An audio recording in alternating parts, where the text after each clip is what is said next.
Hello and welcome to the reading on currency exchange rates. For many people this is a kind of welcome reading in that it's got some numbers in there for a change, a kind of oasis of numbers in econ. For others who don't perhaps deal with exchange rates on a daily basis, it can in places be a little bit confusing. And for those who do deal with exchange rates on a daily basis, it can be in a few places a little confusing because you have to get used to how rates are going to be quoted. So that's what we'll start with. These are not conventions that we're applying here at Schweizer. These are the conventions that are applied in the CFA curriculum. So if you disagree with this very first slide, then unfortunately you're going to have to just switch around in your mind how you look at exchange rates and how they're quoted. In the real world, there are lots of different systems, lots of different forex platforms that may quote rates in different ways. This is how it's going to appear to you in the exam. So we have here on the left 0.5440 GBP / USD. In this format, which is the format you will see in the exam, this currency with the number next to it is the priced currency. So price currency, counter currency, quoted currency, all terms that you might see used.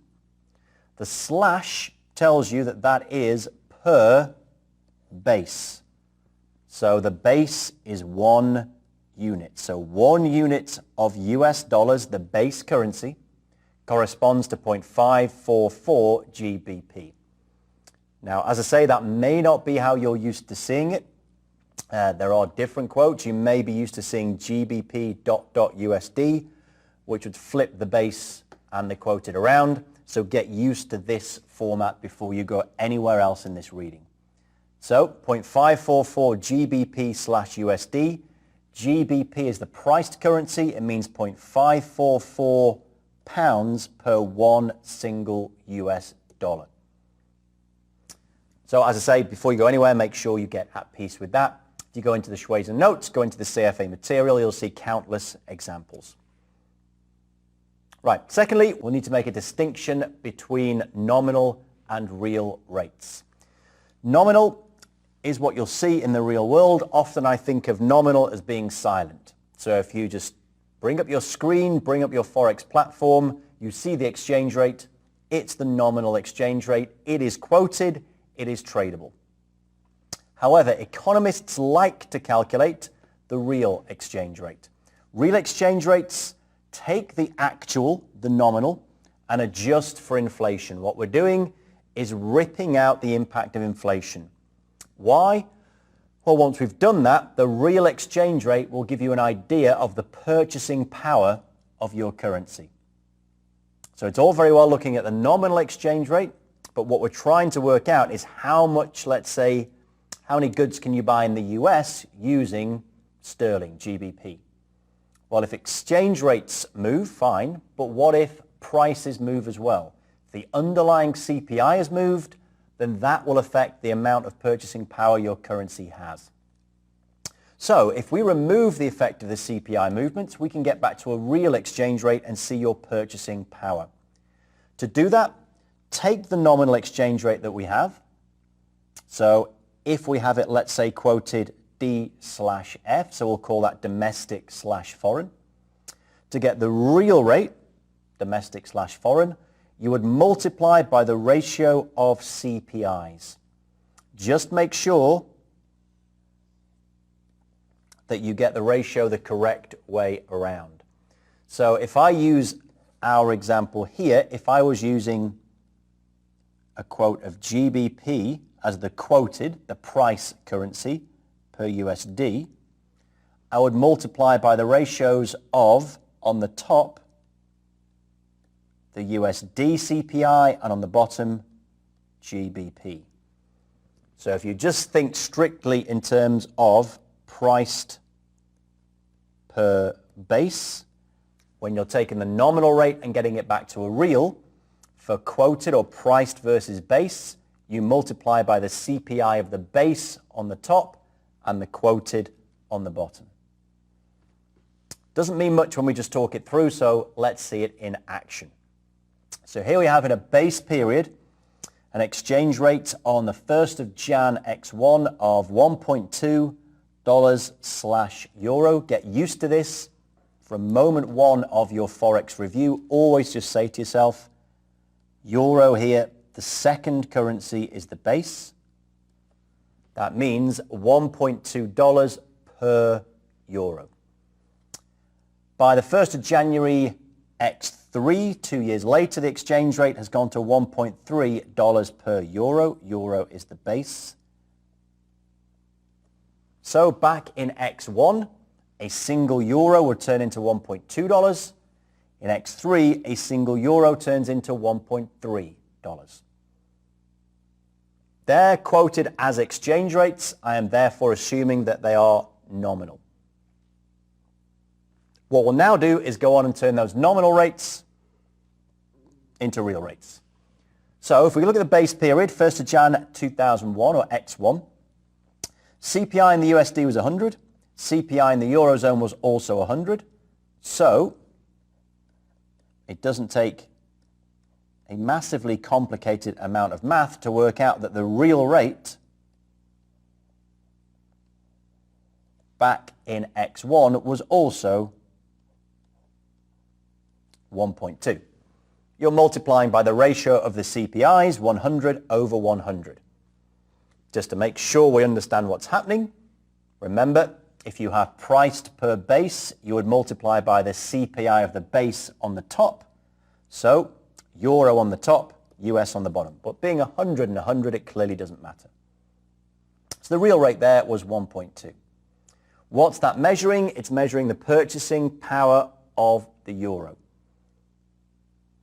Let's do the same in 2003. Obviously, this is now more fun because the CPIs are different.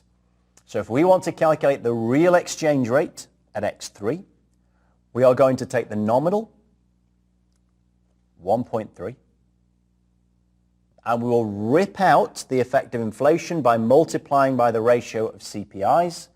We will put the base CPI on the top. So this is why if I come across this question, I label the base. So I know the euro is the base. Euro is the base.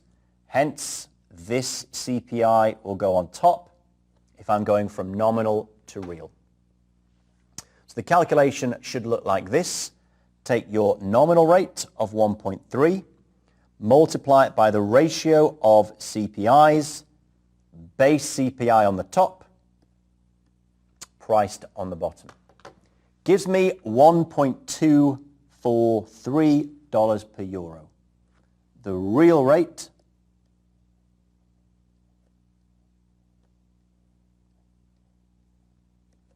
X3 is $1.243 per euro. So we've seen the real and the nominal. What does it tell us? Well, as I say, it's a measure of purchasing power. If you look at what's happened with the nominal rate, it went from 1.2 to 1.3, so the euro turning into $1.2, and then 2 years later, a single euro will turn into $1.3. So in nominal terms, you can see the euro is buying more US dollars. The euro there has strengthened. Big increase in its purchasing power.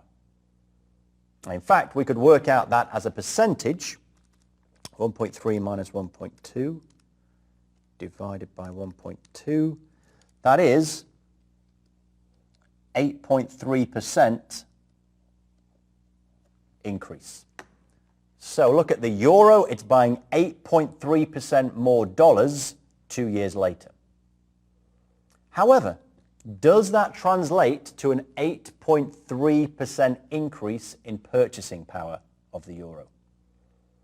Well, have a look at the inflation levels.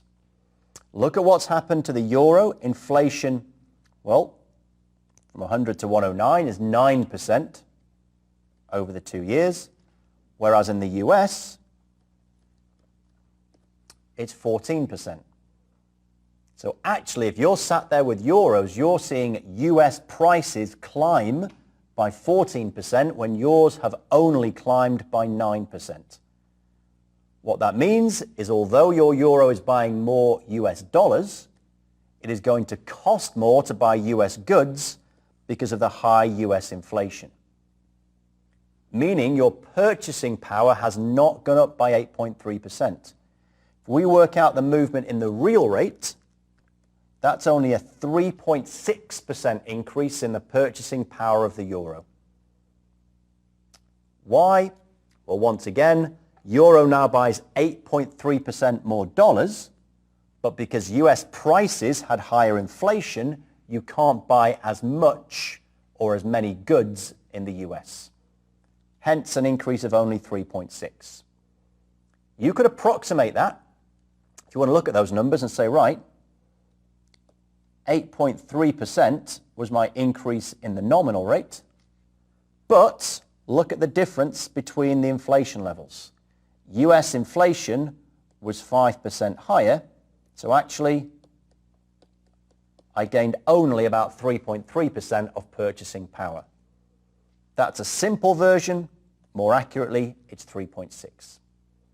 So we summarize that for you on the slide. Real cost of Eurozone goods to US citizens gone up by 3.6, less than the nominal rate of 8.3 due to that US inflation being higher. It is a chat LOS, but the numbers are there in the reading, so I think it's worth just understanding and trying to put them together. Okay, next up, defining the spot and the forward markets. Spot markets for immediate delivery. No real need to go into detail about T+2, anything like that. We just mean spot markets are immediate. Forward markets, an agreement today, so right here, right now, we'll sign up to this, to buy or sell currency at a date in the future. We'll agree today and we will agree at a quoted forward exchange rate. Quite simply, I'm sat here today agreeing to exchange currency at a given rate that I sign up to in 30, 60 or 90 days time. We do need to be able to calculate and talk about those forward rates. Market participants in the Forex markets, you have hedgers and speculators. Hedgers, existing FX risk. So let's say you're an importer-exporter. I might be, for example, a huge company in the US, and I'm due to receive a payment from the Eurozone in euros. I've no idea what those euros will be worth in US dollars. So if it's going to come in 90 days time, what would I do today? Sign up to a forward contract, guarantee the dollar amount I will receive for those euros in 90 days. Speculators don't have the underlying risk. They take on a forward contract to try and make a profit. So if I see a forward contract being quoted at $1.6, I might think I can predict better that it's going to be higher or lower, and hence buy or sell accordingly. So hedging, offsetting risk, speculators trying to make a profit.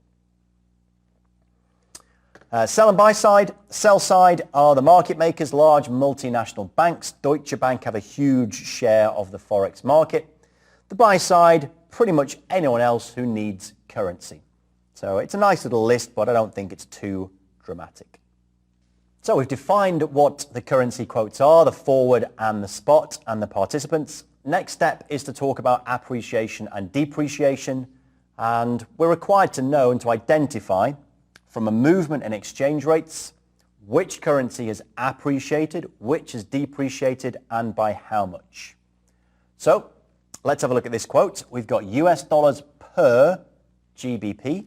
That means, remember the convention we're using, that means the second currency quoted there is the base, so it's US dollars per pound. And we've got an exchange rate decreasing, 161 down to 159. So talk yourself through it. That means initially one shiny pound sterling would turn into $1.61. Or alternatively, it would cost you $1.61 to buy 1 pound. That's moved.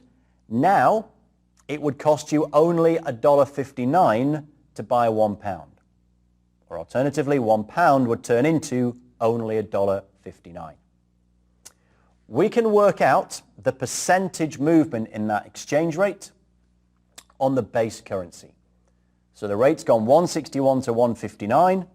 Very simple percentage calculation. That is a decrease of 1.24%.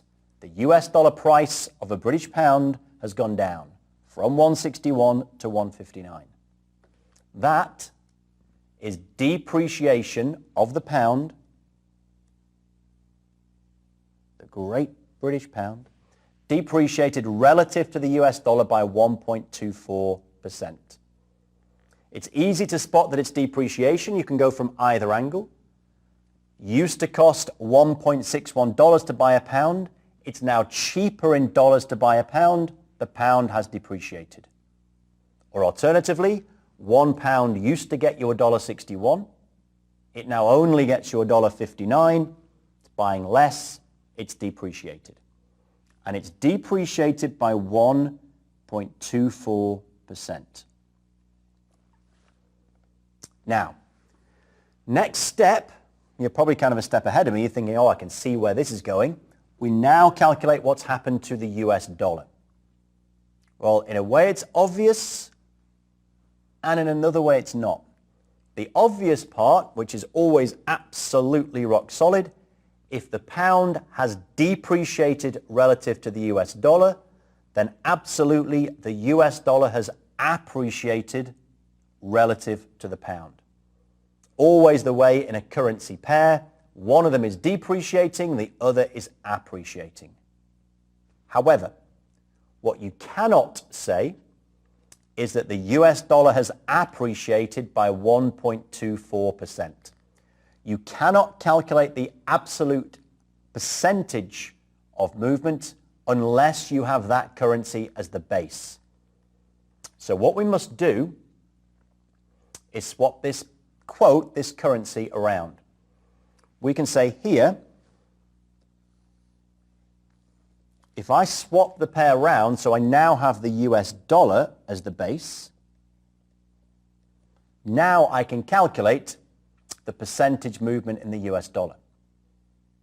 To swap that quote round, all you ever have to do is take the reciprocal. So initially we started at $1.61. If it's US dollars slash GBP is 161. To switch to GBP slash US dollar, to make the dollar the base, you take 1 over 1.61, which is 0.6211. We move to 159, that is dollar per sterling. To change it to sterling per dollar, take the reciprocal, so 1 over 1.59.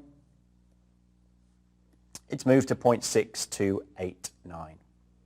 And you can see now the appreciation. The GBP slash USD rate has gone up. That means appreciation of the US dollar. And now we have the US dollar quoted as the base. We can work out the percentage appreciation. Again, taking new over old rate minus 1, that is plus 1.26% appreciation. So be careful in the exam. If I was the examiner, I would give you this top quote and I would ask you for the appreciation in the US dollar. So you look at it and think, oops, US dollar's not the base. I first have to swap the quote round, then I can calculate. So that's your basic appreciation or depreciation. Next up, cross rates. Cross rates, well, that involves getting a third currency quote, a third pair from two existing quotes. So what do we have here? Good example, given the following FX rates, we have 1.56 US dollars per GBP. Not too relevant in this question, but just to get into good habits, that's the base. It's $1.56 per GBP. And 1.486 Swiss francs per US dollar. Again, get into good habits. US dollar is the base, so 1.486 Swiss francs per US dollar. We are asked to calculate the Swiss franc to sterling cross rate. Well, this is how you do it. Simple bit of math. You set the quotes up so the common currency cancels. You can see the two rates we've been given and the rate we're asked for. We're looking to calculate Swiss francs over sterling. Our quotes have a common currency, US dollar. We simply set the quotes up so that that US dollar cancels out. So your starting point, we've been asked to come up with Swiss franc per GBP. So put the Swiss franc on the top, per GBP on the bottom. That's the base. And then set up your other two quotes so the US dollar cancels. So what do we need here? Well, we need Swiss francs on the top, GBP on the bottom. Swiss francs on the top, so we need Swiss francs there. GBP on the bottom, we need GBP there. Which leaves us with US dollars on the top here, multiplied by US dollars on the bottom here, and they cancel out and will disappear, leaving us with Swiss francs per sterling. Means all we need to do is multiply together these two rates. US dollars per GBP is 1.56. Swiss franc per US dollar is 1.486. Multiplied together, that gives you a cross rate of 2.3182. If we've been asked for GBP per Swiss franc, simply take the reciprocal. And the only way this can really get a bit trickier is if you were given one of these opening quotes the other way around. So if we'd had GBP per USD, for example, you'd have had to flip that before you calculated the cross rate. Bit of simple math, practice that 5 or 6 times in a row and you'll be good. Next, forward quotes. We need to learn how to quote forwards looking at both percentages and points, or if you work in the markets, pips, you may know and love them as. So forward quotes, typically quoted in points. If you are in the business, you may know them as I say as pips, above or below the current spot. The point, or the pips, will be the last digit of the spot rate quote. Meaning, if we've got this spot rate here, 1.4320 dollars per euro. That means euro is the base. That's 1.432 dollars per euro. Last digit is 0.0001. So 0.0001. Their fourth decimal place. That's how you will see almost all quotes in the exam. The only currency that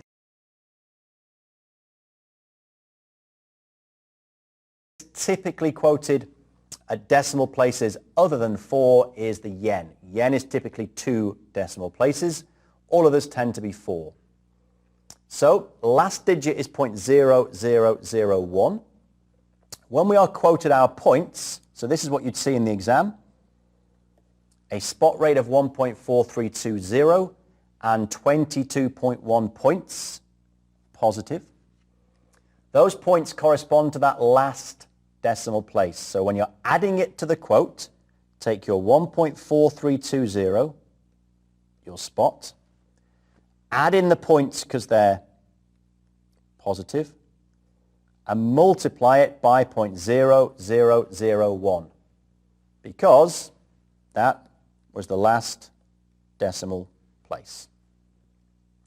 That will give you, if you add that together, $1.43421 per euro.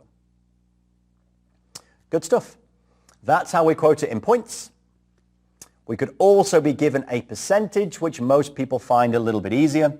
So if we got $1.6135 per pound, 90-day forward is quoted at minus 0.29%. Quite simply, take the spot into 1 plus the percentage. Now this one's a negative, so 1 minus 0.0029. Make sure you are quoting the percentage as a decimal. Hence 0.29% is 0.0029. That will give you $1.6088 per pound. Now, in terms of terminology, how do we talk about these forward rates? If we look at the answer we've just come up with, we have a spot rate of $1.6135 per pound. Pound is the base. And we've now quoted a forward, so this is our forward, of $1.6088 per pound. Pound is the base. We say the US dollar is trading at a forward premium relative to the pound. Let's just justify that. In the spot market today, if you wanted to buy 1 unit of pounds, one of the base currency, it would cost you $1.6135. Forward quote, if you wanted to buy 1 single shiny pound in the forward market, it would cost you only $1.6088. The dollar is therefore trading at a forward premium. It takes fewer dollars to buy the pound. Simultaneously, you would say that GBP in that forward market is trading at a forward discount. At the spot, a single pound would buy you $1.6135. In the forward market, a single pound would only buy you $1.6088. So the dollar is at a forward premium, the pound is at a forward discount. Now you can spot that because the percentage was negative. If you look at the base and you have a negative percentage, the base is trading at a discount. Now that's the percentage movement. We could also have used points. So if you've got minus 47 points, well, remember 47 points, we've got 1, 2, 3, 4 decimal places. So multiply your 47 points by 0.0001 to find the adjustment. Divide that by the spot rate, that gives you minus 0.29%. So that will be the same as quoting minus 47 points. To summarize, we can look at this slide which tells us how to identify whether the base and the price are a premium or a discount. So for our convention, which is the convention we'll always see priced per base. So to take the example from the previous slide, we had USD slash GBP, which remember means GBP is the base. If we look at the forward quote and compare it to the spot, if the forward quote is greater than the spot, then the base is trading at a forward premium. Why? Well, if the forward quote is greater, then the base is buying more of the priced currency in the forward market. It's at a premium, and hence the priced currency is at a discount.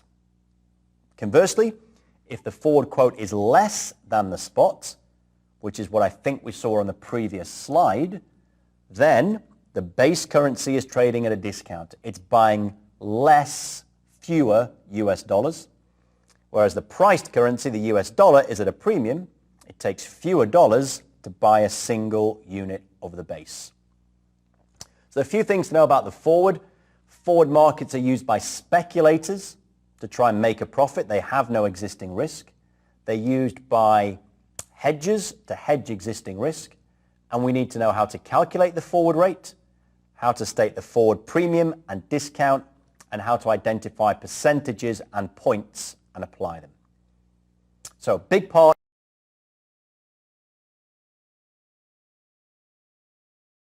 of this reading is that forward rate, the forward discount or premium. We can also go on and actually state what the forward rate should be. So having calculated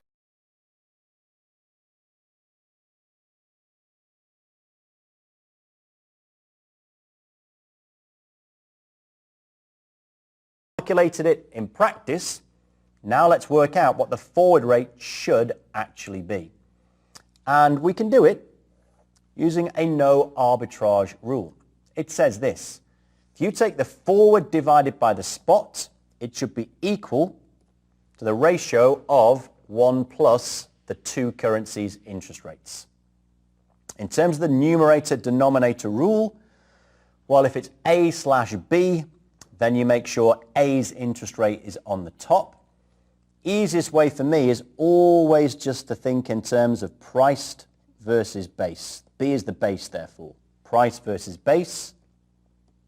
Pretty easy to remember for this forward rule, the base is on the bottom.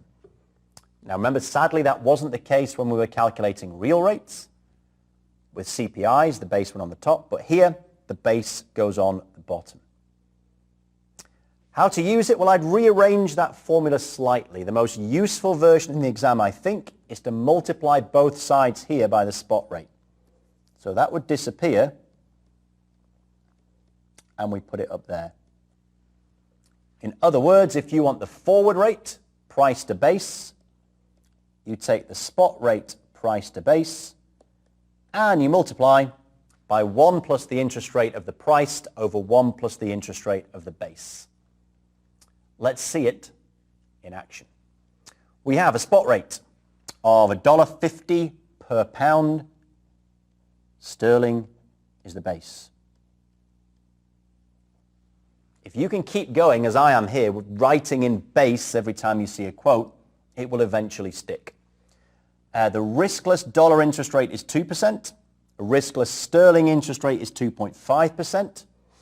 Sterling is the base. Sterling is the base. Just remind myself in the exam, 2.5% is the base. That will therefore be on the bottom. Calculate the arbitrage-free 1-year forward rate. Okay, I will. Forward rate, dollars per sterling. Sterling is the base. That's going to be the spot. Sterling is the base. Multiplied by 1 plus R over 1 plus R, 1 plus the interest rate over 1 plus the interest rate. Base on the bottom. Base on the bottom. So let's have a look. Spot rate is 150. There's the spot. Multiplied by the ratio of interest rates. So what have we got? US 2% on the top. So 1 plus 2% as a ratio, 1.02. On the bottom, the base is sterling, so it's 2.5 on the bottom. 2.5% is 0.025, so on the bottom we'll have 1.025. Multiply that out, you get 1.4927. Now, that is a no arbitrage forward rate. It's actually quite easy to go on and prove that. It's not that kind of exam, but if you're into this kind of thing, it's quite nice. Imagine you just put on deposit.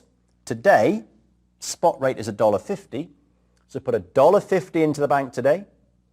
Put £1 sterling into the bank today. They are identical assets given the spot rate. Grow them both at their respective interest rates. $1.50 is going to grow at 2%. The pound is going to grow at 2.5%. See what they're worth in a year's time. If they're identical assets today, they have to be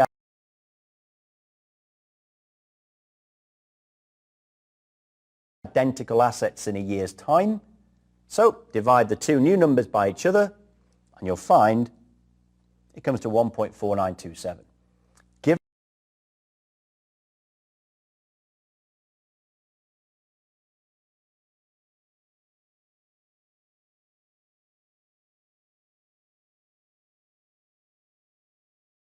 that anybody can undertake that exercise known as a money market hedge. Well, if that number was not the same as the quoted forward rate, there would be arbitrage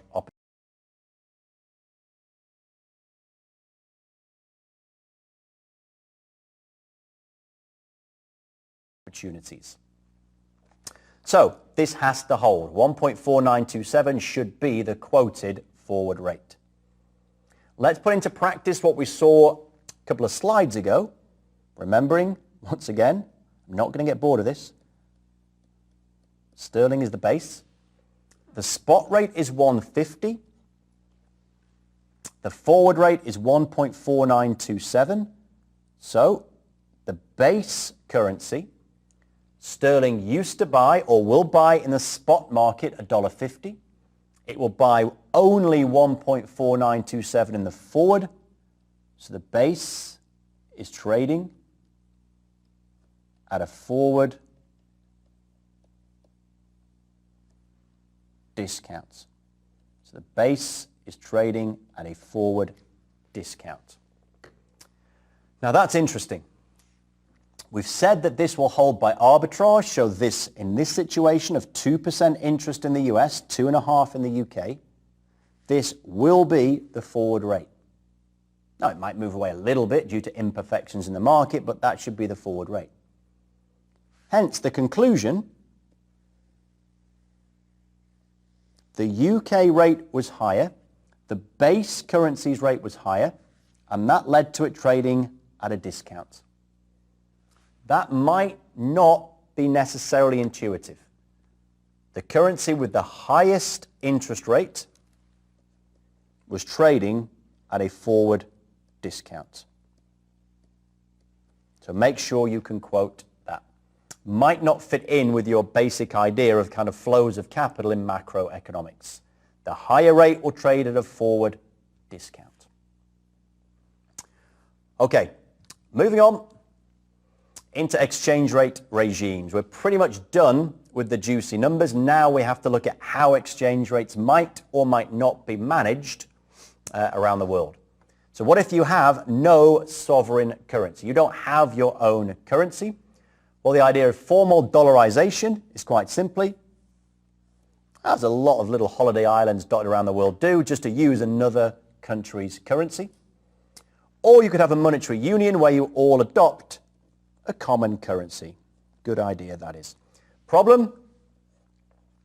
Cannot have your own monetary policy because clearly whoever is issuing the currency controls the monetary policy. If you're using somebody else's, or in a monetary union, obviously it's a common policy and could cause issues. If you have your own sovereign currency, clearly more common. Lots of different ways of trying to manage your exchange rate. First of all, you may have a formal currency board. Currency board, quite simply, commits to a fixed rate of exchange of your domestic currency for a foreign currency, Hong Kong dollar being the good historic example. And you will intervene, and in fact that's probably the wrong word, you will ensure that fixed rate by making sure you cover the entire monetary base with the overseas currency. So in Hong Kong, you would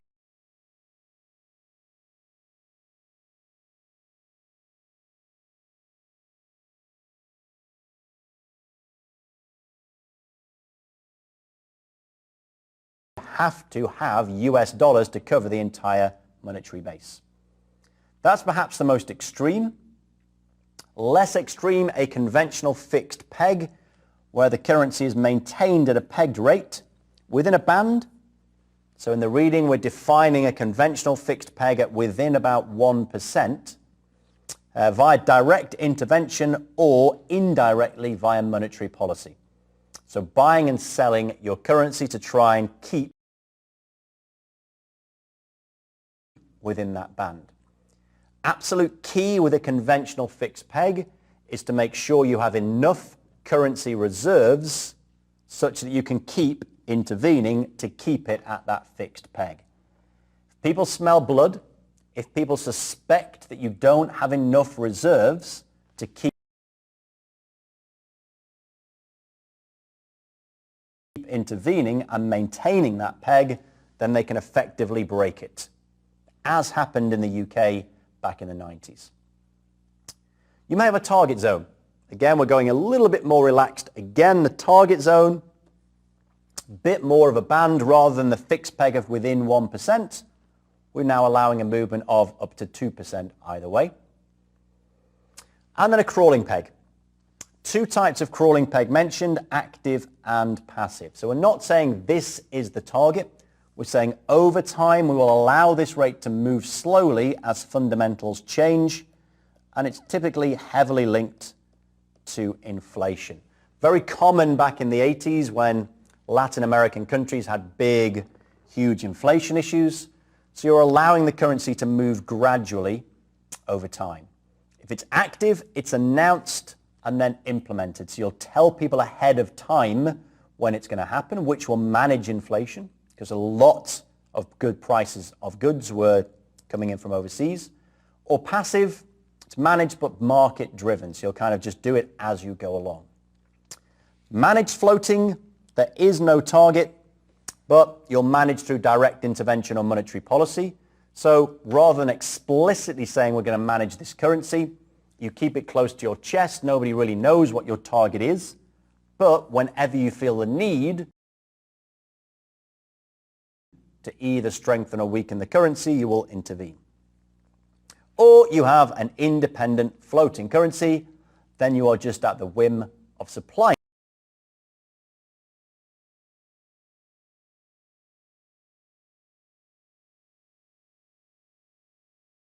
demand and the market. So they're your different types of regime. Couple of little nuances in there, couple of little nice things to learn, but it's mostly just learn and churn. Okay, next up, exchange rates, trade and capital. The way to look at this reading, the first part was clearly all of the numbers, spots and forwards and cross rates. Next up, all the different types of exchange rate regime. The final portion is there anything we can try and do to predict where exchange rates are going or to predict what's going to happen to our trade balance? Well, yes. And it's a welcome return to the fundamental relationship. Remember this. You've got income equaling expenditure. So C plus S plus T is one way in macroeconomics we can define income. If the economy is in equilibrium, that will be equal to expenditure, C plus I plus G plus X minus M. X minus M being your trade balance, exports minus imports. So the C's cancel out, and we're left with S plus T is equal to I plus G plus your trade balance. Rearranging, we get this version here. X minus M is equal to S minus I, savings less investment, plus T minus G, tax revenue minus government spending, that's the government surplus.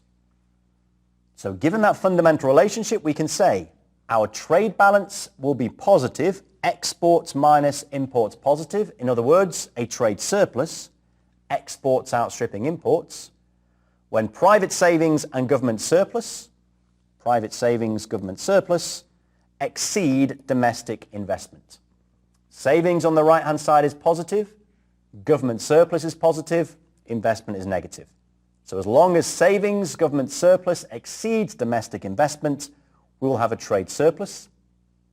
And conversely, if private savings minus domestic investment is less than the budget deficit, we will end up with a trade deficit. So private savings less domestic investment, less than the budget deficit. Well, if it's a budget deficit, this is going to be negative.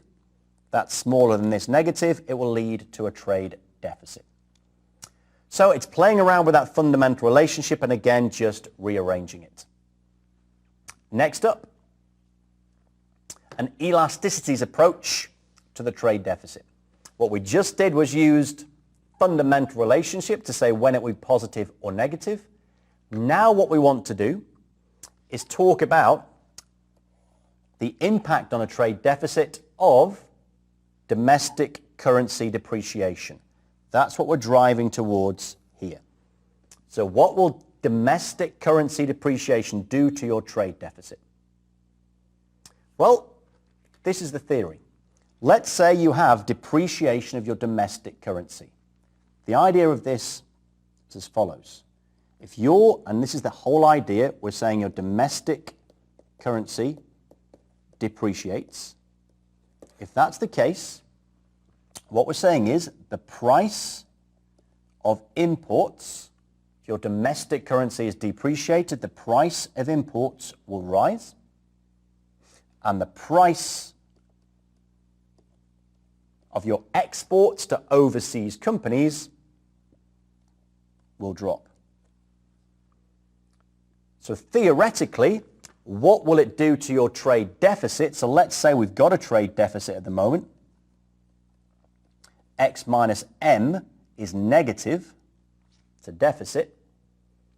Well, if the price of imports is going up and the price of exports is dropping, theory is level of imports should drop, level of exports should rise, and that should decrease the trade deficit. Excellent. It's a basic macroeconomic theory. However, to make sure it works, we need to consider elasticity. Remember this from microeconomics. We need to test elasticities. It's all very well talking about a movement in the price of imports and the price of exports, but how much of an impact will that price movement have on the quantity of exports and the quantity of imports? You have to make sure that your exports and imports are elastic enough such that the quantities change to actually improve your trade deficit. And your Marshall-Lerner condition says, as long as the weighting of exports and the weighting of imports, so in your trade balance, and the elasticities combine into this formula. So the weighting of exports in your total overseas trade times the elasticity of exports plus the weighting of imports, sorry, I circled the wrong one there, the weighting of imports, WM, into the elasticity of imports minus 1 or greater than 0. Now, fairly long formula to learn, fairly long explanation from me. It is just an explain LOS. I don't think you'd get big numbers. So I think you're safe just sticking with this classic Marshall-Lerner condition. The only restriction that's been put in here is that the weighting of exports equals the weighting of imports, which is 0.5. What that's effectively, no need for the word effectively, what it's saying is that your exports equal your imports. So maybe 100 million and 100 million. In that case, if the elasticity of exports plus the elasticity of imports is greater than 1, then domestic currency depreciation will decrease your trade deficit. Now in this case, as we're at 0, because they're equal, it will actually throw you into a surplus. So that's the elasticities approach. Key thing, yep, we can read all the numbers, but just keep in your head the idea is these exports and imports have to be elastic enough, have enough of a reaction to price changes to decrease, to help to improve your trade deficit. That's one approach. Another approach to try and work out what's going to happen is to look at the J-curve, still builds on those ideas of elasticity. But now it takes another basic microeconomic idea, which is this. In the short run, things are not very elastic. In the long run, elasticities are always greater. So, in the short run, now I like this theory, it's very practical. It's all very well saying we've had currency depreciation, therefore imports are too costly and will drop, exports are cheaper and will rise. But the fact is, if you're importing raw materials, it's good business practice to have at least 3 or 4 months, maybe more than that, 6 months a year, already committed on a contract. You can't get out of that short-term contract. So what actually happens when you honor your existing contract, your trade deficit gets worse. You can't get out of your import contract. You import the same quantity, but due to the fact that your currency has depreciated, that contract, that quantity costs you more. So in the short run, due to import quantity staying the same and price rising, actually imports go up. And by the same logic, exports drop. Therefore, actually, your trade deficit gets worse. Looks worse to begin with. Now, in the long run, things are more elastic. You do get out of those contracts, and absolutely, you'll start to switch your focus. Imports will drop, exports will rise, and things will, in the long run, get better. Hence the J-curve. You can see, hopefully, with my crude diagram, why it's called a J-curve. And finally, the absorption approach. This is now going back and saying, look, we should also consider, as well as our trade balances, X and M's, we should consider our capital flows. So we talk about our trade balance X minus M not just being affected by the currency in the trade flow, but also on the effect of capital. So we can define X minus M as a couple of things. First of all, we can define it as GDP. So that's everything. National income is GDP. Minus, when we say expenditures here, we mean domestic expenditures. So GDP minus domestic expenditures. The difference between your total GDP, domestic expenditures, is your external economy, X minus M. Secondly, and just for the final time in this reading, we can again use the fundamental relationship if our economy is in equilibrium. And we can say that X minus M